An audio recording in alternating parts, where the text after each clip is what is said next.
So, hello everyone. So, here we are again. I am Abigail Gavilla of BSN English 3A. Together with me is Johanna Eloisa Suede. So, we are now on the fourth session of our remedial tutorial. So, from scratch to craft, mastering the core of writing. So, we are now done with the first three sessions. So, the first session is the rules of capitalization, and the second and third session, which are the punctuation rules. So now on the fourth session, we will be dealing with the commonly misspelled words. So Johanna, what do you think, or what comes to your mind when you hear the word commonly misspelled words? Hindi mo mabasa mo ang kanyang spelling. Okay, hindi mo ma-spell ang amukaranga word. So, hindi mo amo dya ang mga words na commonly nga makasala kita sa pag-spell. Especially, like, kung writing, masala, ibigid balarang sulat natin permi sa amukaranga word. So, before kita mag-tackle sa atin mga commonly misspelled words, let's have first pre-test. So, itest ikaw kung aware ka bala kang mga spellings kang mga words. So, let us have first the word absence. Can you please spell the word absence? Absence. A-B-S-E-N-C-E. Alright, so you got it right. So, absence is spelled as A-B-S-E-N-C-E. So, next word, can you spell the word conscious? Conscious. C-O-N-S-C-I-O-U-S.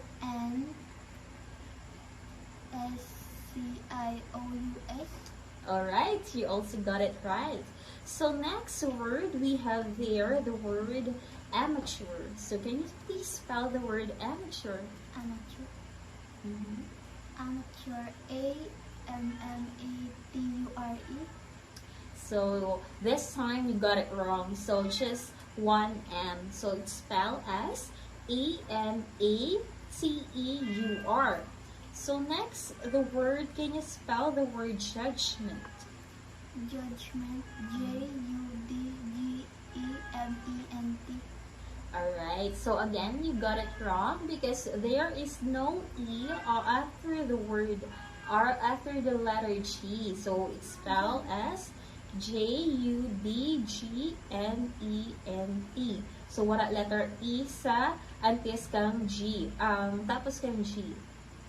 So last word, can you please spell the word column? Column. C-O-L-U-M-N. Alright, so you got it right. So C-O-L-U-M-N. So out of 5, you got 3 correct answers. So I guess you have the wide knowledge about the spellings of different words. So let us have here the different misspelled or commonly misspelled words. So let us read some of the commonly misspelled words. So please read. Absence. Accommodate. Accommodate. Accommodate. Acknowledgement. Acquaintance. Amateur. Ambiguous. Ambiguous. Ambiguous. Balloon. Beginning. Bibliography. Biscuit. Biscuit. Biscuit. Bizarre. Bazaar. Bizarre. Bouquet. Bouquet. Bouquet. Bourgeoisie. Here. Bourgeoisie. No, here. Boutique. Boutique. Broccoli. Brochure. Carousel. Cease. Chlorophyll. Chlorophyll. Chlorophyll. Cockroach. College. Cologne. Column. Commit. Committee. Committee. Conscience. Conscious. Coronal. Courageous. Croissant. Crescent. Croissant. Cruise. Crusade. Crusade. Crusade. Cuisine.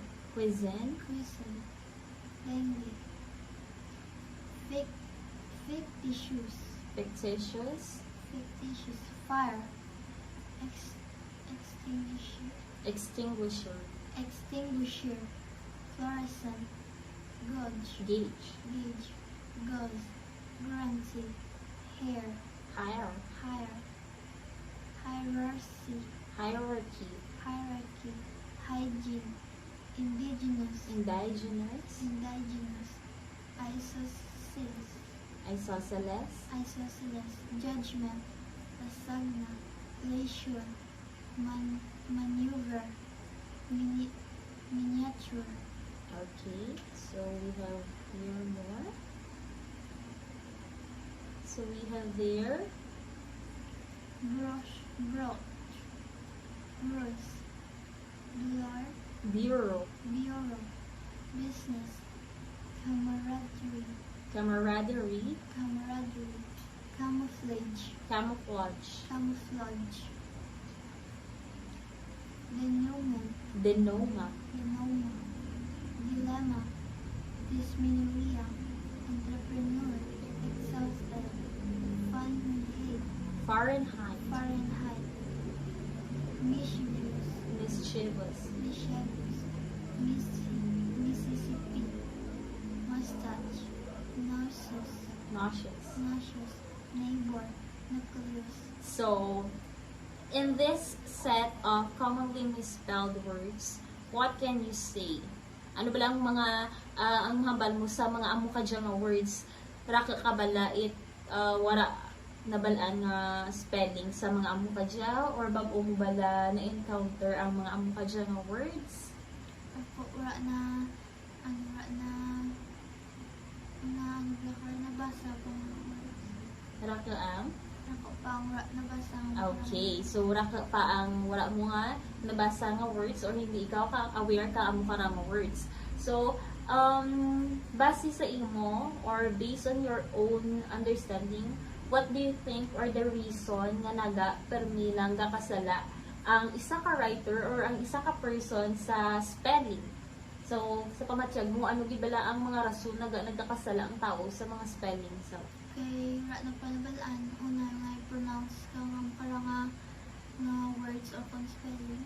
okay. So, you mean to say nga ang isa ka word, kay isa lain ang pag-pronounce, lain ang pag-intindi, pero ang spelling lain gali. Diba? Hindi ta na literal kung paano i-pronounce lain ang spelling. So, pwede ko katao kang example na rigya, at least 5 examples sa gintao natin nga words, sa given examples, kung ano ang daw pinaka-nabudlayan mo nga word nga i-spell.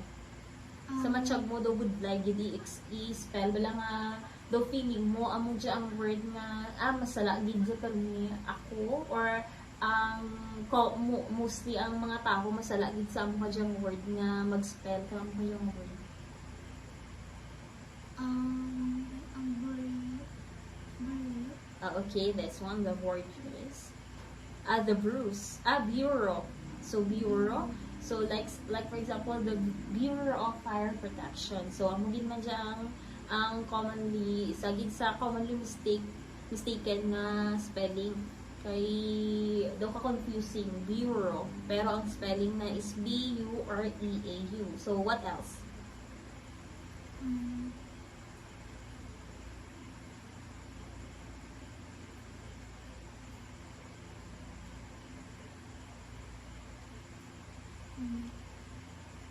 Okay, the extinguisher. Daw, puro na lang dyan mo sa pagkakalay. Wow. So, bureau and extinguisher is quite, they are, though, rapid sentence sa isa kag isa. So, bureau is from the Bureau of Fire Protection, or there are also other bureau, but, so, bureau and extinguisher, there are quite, may pagka, rapid sanda na, when it comes to in the real life. So, next, what else? Ano pang iban mo nga nabadayan ng words sa first set ng atin nga commonly misspelled words? Na feeling mo masala gid siya sa pag-spell ang mga tao.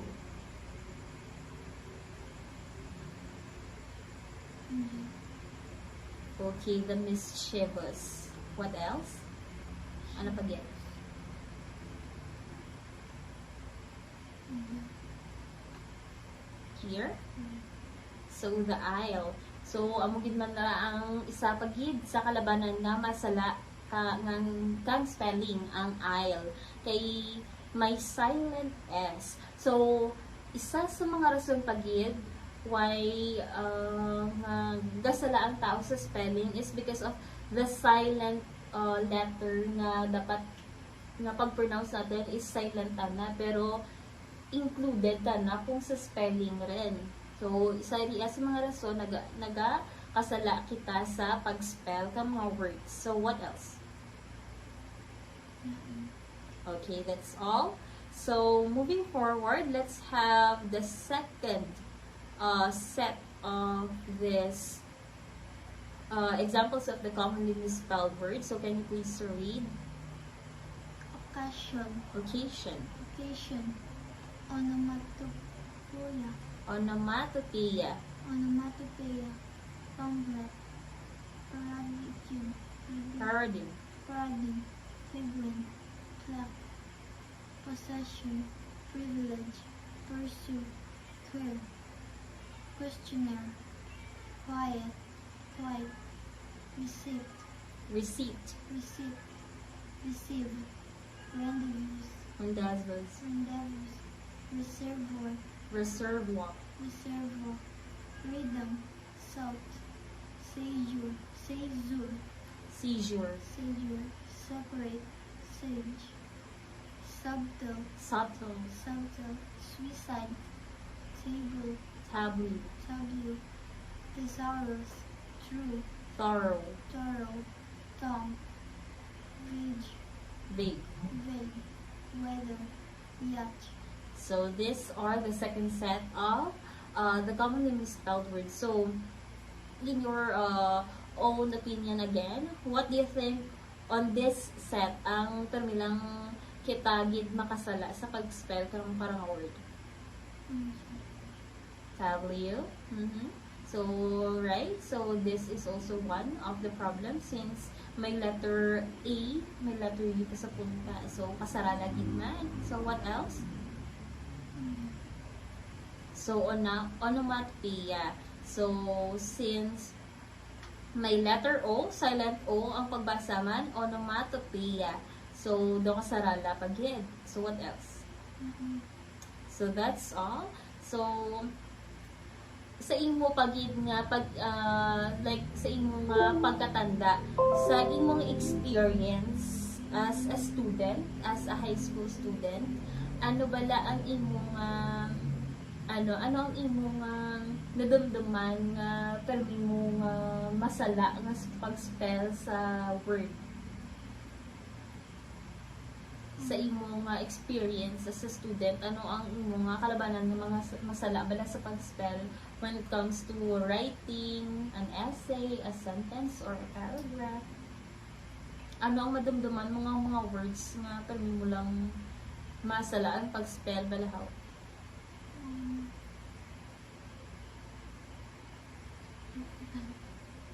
Wala gid kami madumduman. Okay. So we have there. So since wala ikaw madumduman, so let's continue. So actually bisan ako raka pa ko words na masala ang pag-spell. It's because lacking pa siguro sa more further reading. Pero kung further basa kita ang mga mas dalom like for example books na may mas dalom ng mga tinaga sa English language, so definitely we will improve, or it can help to improve our spelling skills, so ang skills sa pag-spell. So to continue with our topic for today, so let us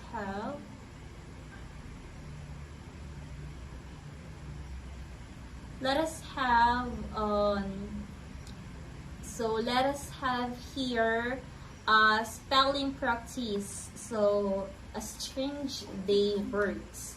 So, can you read the instruction rather?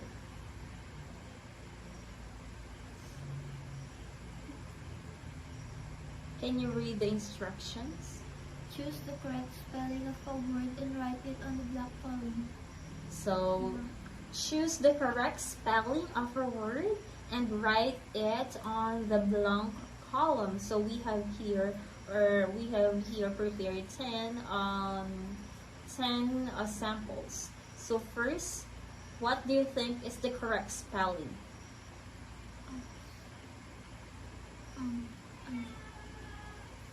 So we have there the word absurd. So what is the correct spelling of absurd? A-B-S-U-R-D. Okay, that's right. You got it right. So the correct spelling of absurd is A-B-S-U-R-D. So, isa man dyan sa mga commonly mistaken kay pwede ang balaton niya A-B-S-U-R-D or A-B-S-E-R-D. So next, we have there the word number 2. How do you read it? Bazaar. Okay, bazaar. So what do you think is the correct spelling of bazaar? Is it B-I-Z-A-R-E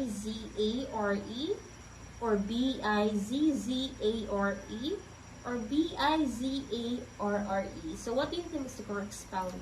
B-I-Z-Z-A-R-E. So this time we got it wrong. The correct spelling is B-I-Z-A-R-R-E. So that was the correct spelling of bazaar. So isa man gid siya sa commonly mistaken nga spelling kay as what you can hear nga ang nga pag-pronounce is bazaar pero ang spelling na B-I-B. So usually ang mga ang isa sa mga masala nga spell. So next, number 3, how do you read this one? Peculiar. Peculiar. Peculiar. So what is the spelling? What is the correct spelling? Is it P-E-C-U-L-A-R or P-E-C-U-L-I-A-R or P-E-C-U-L-E-E-R? What do you think is the correct spelling? P-E-C-U-L-E-A-R. So again, this time we got it wrong. So the correct spelling is P-E-C-U-L-I-A-R.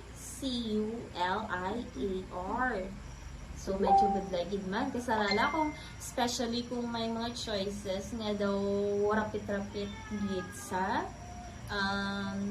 original or the correct spelling. So next, let's proceed with the number 4. How do you read number 4? Like, mysterious. So mysterious. So what do you think is the correct answer? M-Y-S-T-E-R-I-O-U-S. So you got it right. So mysterious spelled as M-I-S-T-E-R-I-O-U-S. So mysterious this is the correct spelling. So next we have there number 5. Unconventional. What do you think is the correct spelling? Is it U-N-C-O-N-V-E-N-S-I-O-N-A-L or U-N-C-O-N-V-E-N-C-I-O-N-A-L or is it U-N-C-O-N-V-E-N-T-I-O-N-A-L? U-N-C-O-N-V-E-N-T-I-O-N-A-L. So you also got it right. So unconventional is letter T. It should be letter T, not S, not C. So let us proceed with number 6. Quirky. Okay, quirky. So what do you think is the answer? What do you think is the correct spelling? Q-U-I-R KY. Right, you got it right. So, kasarala, di ba? Kung may letter C bala or letter K lang yun. So, you got it right. So, the correct spelling of quirky is QUI or KY. So, let's proceed with number 7. Curious. Curious. Curious. Mhm. CURIOUS. Okay, so you got also the right answer. So, curious spelled as CURIOUS. So, next we have their number 8. Shrill. Shrill. So, what do you think is the correct spelling?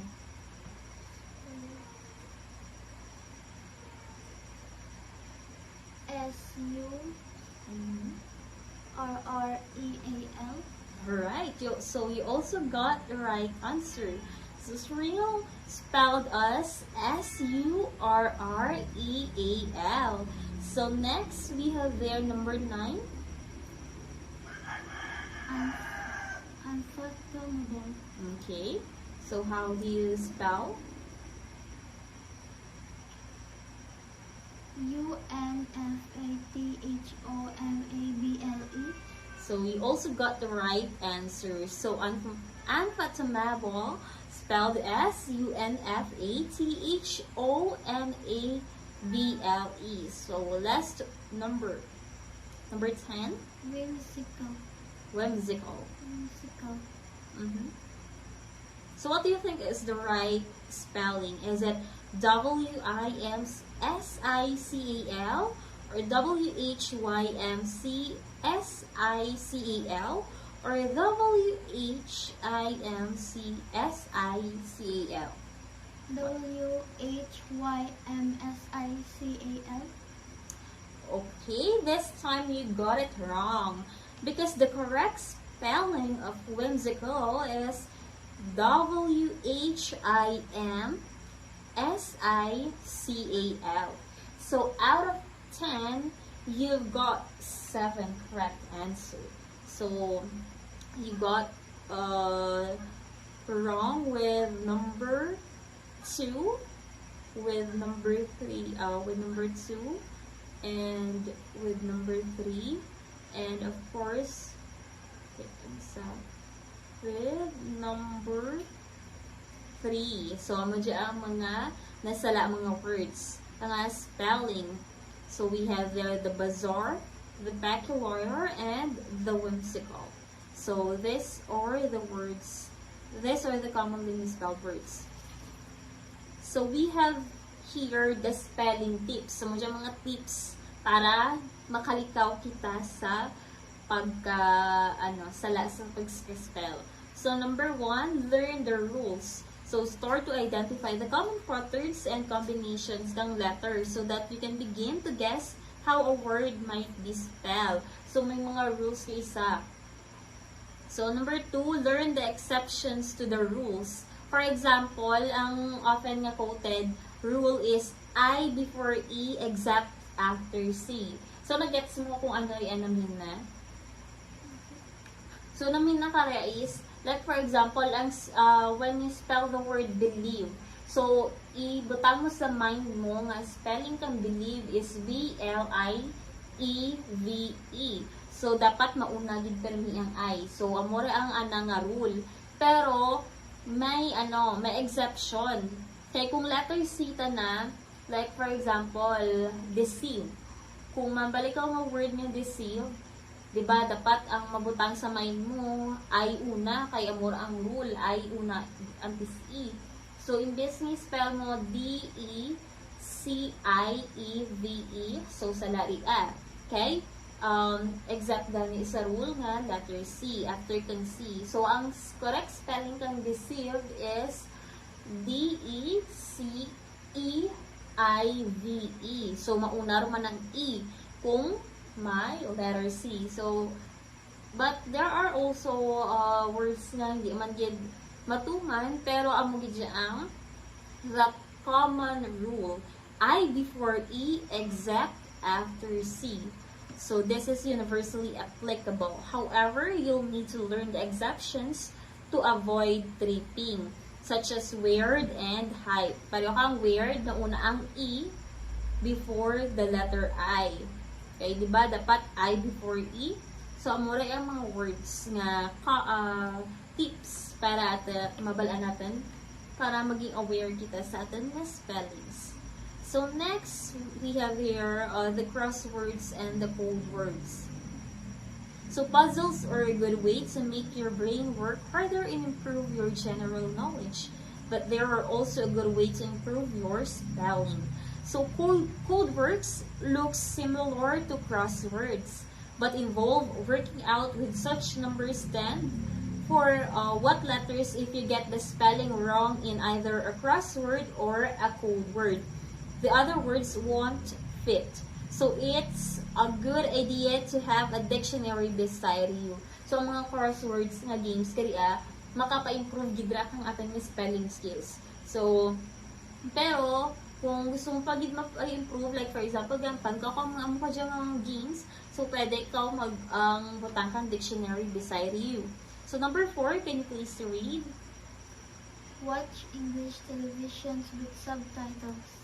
You can get better at spelling without even realizing it by learning while you're watching television in English. Simply switch the subtitles on and you see how the words you're hearing should be spelled.